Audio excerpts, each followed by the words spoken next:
The next speaker will be Mr. Tim Vasko. He's a founder of BlockCerts. Tim is entrepreneur, speaker, professor, and a founder of the entrepreneurship faculty at University of Victoria and under Canadian government-sponsored scientific R&D grant programs. Tim holds MBA as professor, conducted PhD-level research, is certified through MIT and Oxford. He has been selected in the top 10 thought leaders by Entrepreneur magazine, top lessons from top leaders in 2018. He's active in the Canadian Trade Accelerator Boston. Now let's welcome Mr. Tim Vasko.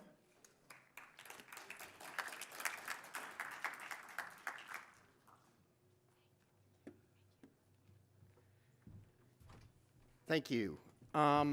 So I'm going to give my presentation in English. Wo Jungbo Kwa Buhao.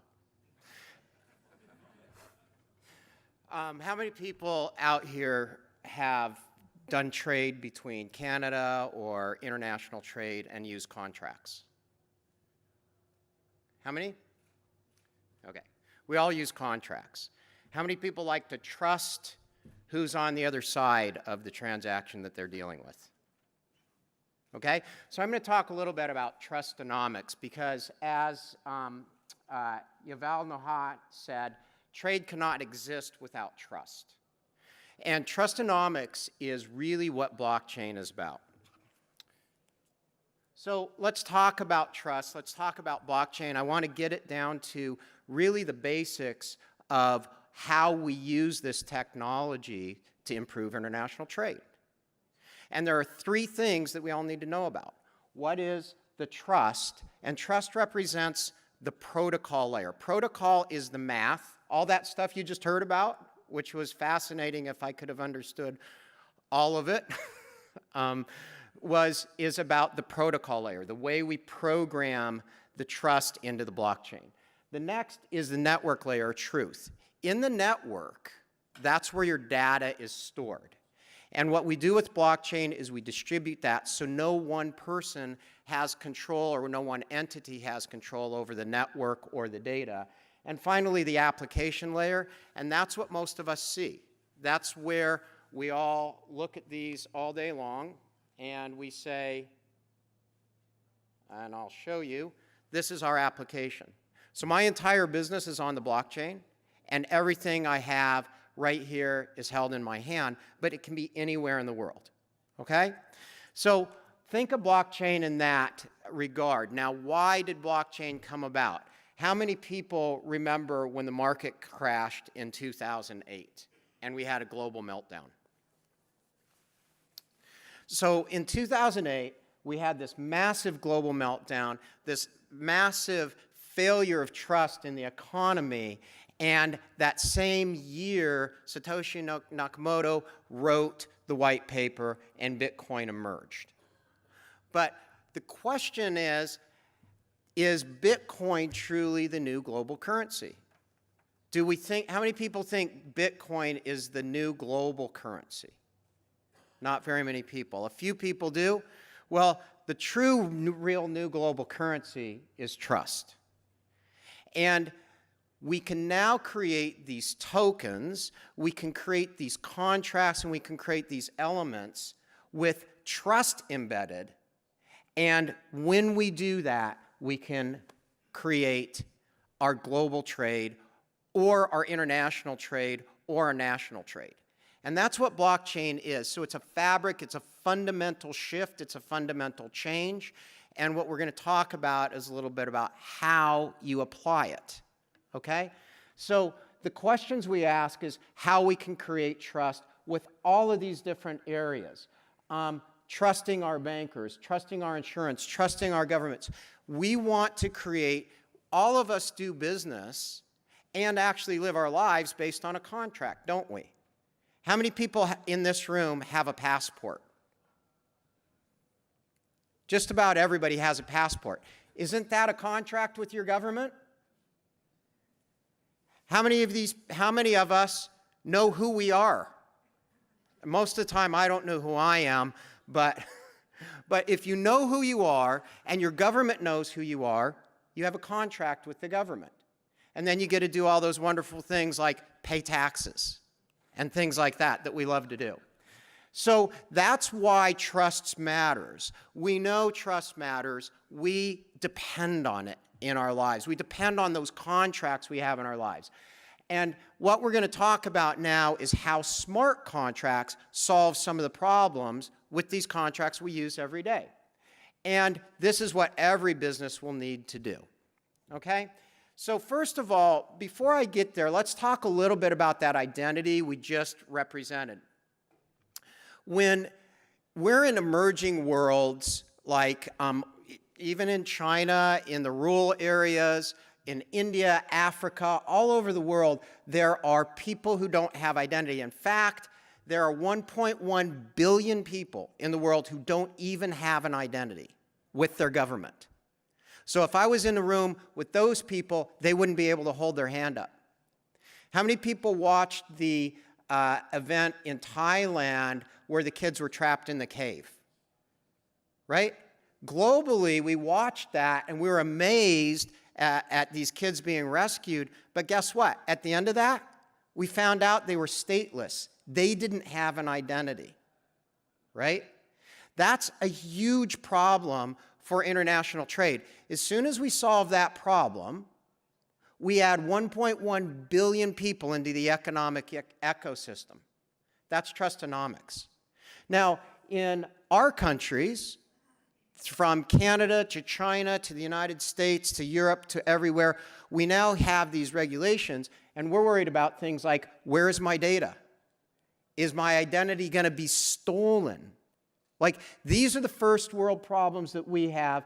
We have identities. Now we need to protect them. And in the United States, we had this big breach with Equifax where some 160 million records were stolen. And they didn't even have permission to gather our data. They just did it to give credit scores. So you have this fundamental error in the internet. The internet is really broken from what it's doing today. But there's a solution to that. It's blockchain, the underlying fabric of being able to protect the things that we do and create these trusts at the finite level, at the level of where we have contractual terms. B, global business. This is not a country-by-country thing anymore. This is a global trade, a global handshake, and a global way to transact business. And finally, the smart contract behind it. So think about this. There's $1 trillion so far invested in blockchain technology. How many people think it's going away? Nobody. And you're right, it's not going away. It's as fundamental as when the internet came out. In fact, I'm going to ask this is a little geeky. How many people know what an IP address is? Almost everybody. Hold your hands up so I can see. Okay? So almost everybody knows what an IP address is. That's what we've invented with blockchain. We've invented a new kind of global IP address. That's why it's so fundamental. Because when we create these hashes, we now create this dynamic way to, just like with a website, you can find what you're looking for by that IP address. Okay? Except that it gets more in depth with every contract, which means when I'm dealing between Canada, the United States, or France, or China, or Africa, or India, all places where we do business, with that one hash, I can know what my trade is. I can know what people are and all of the people involved in a transaction, and I can verify it. So now I have trust. Not only that, we can break it down into 4 different areas. So the blockchain, think of it like this. The blockchain has 4 areas where it allows you to create your contracts. You have public or private, and all of us that run businesses want to have private transactions, right? But we still need that level of trust in who we're dealing with. And then we have permissionless and permission. A public permissionless blockchain is where it all started. That's Bitcoin. Anybody can look at it. It's public. It's permissionless. You don't know who the people are on the other side, but anybody can look at it. In the public permission side, we have things like supply chain producers. But increasingly, for anybody who's doing business, supplying products to a country, we're going to want to know where the sources of those products come from. We're going to want to know who the suppliers are and things like that. So when you look at your smart contracts, you're going to break it into these categories, these 4 categories, and that's what's going to control your trade. Now, when we start dealing with what we can do, we can create those trade contracts, we can update them, we can write them, and we can read them, but we cannot delete them. Okay? So all of this kind of comes around to the math behind it and what really created it. How many people are familiar with game theory? A few people are. The professor's familiar with game theory, so he definitely could explain this. But what Nash equilibrium said, and then more recently the Almonds Agreement said, people who have an equivalent information cannot agree to disagree. Okay?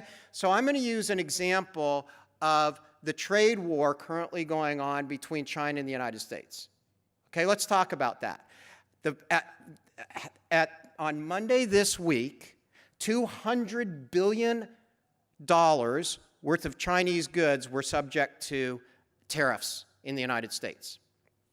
Now, the problem with that is, first of all, economically, it's hurting both countries. Secondly, it really isn't based on fact or fundamentals of, is there an imbalance of trade? It's based on hype and assumptions, right? We don't know, really, if there's a balance of trade or an imbalance of trade with the way our current economies run. So if people are acting rationally, and they have the same information, we can answer those questions, and then we can solve them with things other than trade wars. So immutable trust equals consensus. And that's really what we're talking about with our smart contracts. So what do smart contracts do, and why do they matter? Right now, we have over 1 billion contracts signed every year, e-signed every year. And every financial transaction requires that it's 100% secured and accurate.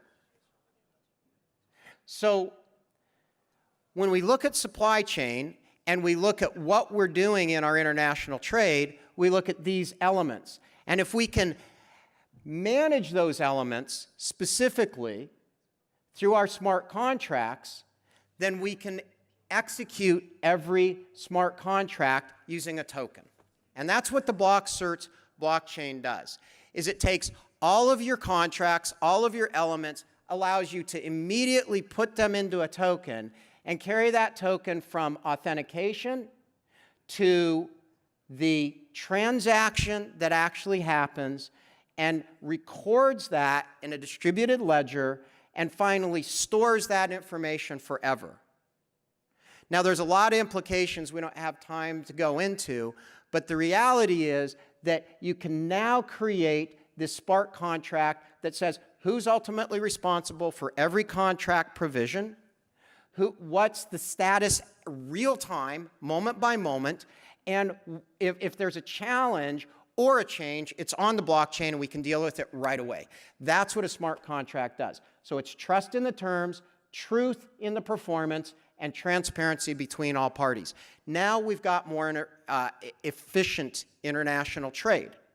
So what we don't need anymore are things like letters of credit. How many people have used a letter of credit to secure payment?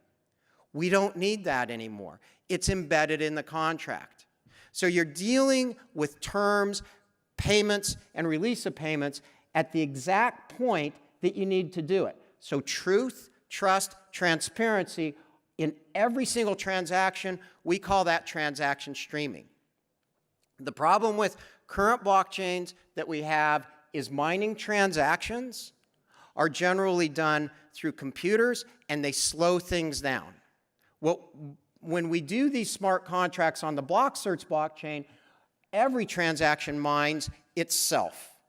So you can control volatility, and the professor spoke a bit about volatility. You can control speed of transaction. You can control terms. And that's what you need to do when you're dealing with a smart contract. So I'm going to skip through some of these because I'm running out of time. But one of the big projects we have working right now is in the supply chain of food. And 69% of all food goes to waste because it's stored and manipulated for price. We have 70% of all food, or 1/3 of the world's food supply, is produced by smallhold farmers. And yet, those smallhold farmers, 60% of them live in poverty. And that's unnecessary. It's because of inefficiency in the supply chain, and it's mainly because of the middlemen that are in there controlling the food supply. These are all the brands. There's about 10 major corporations globally that control all the food worldwide, and these companies ask us to trust them.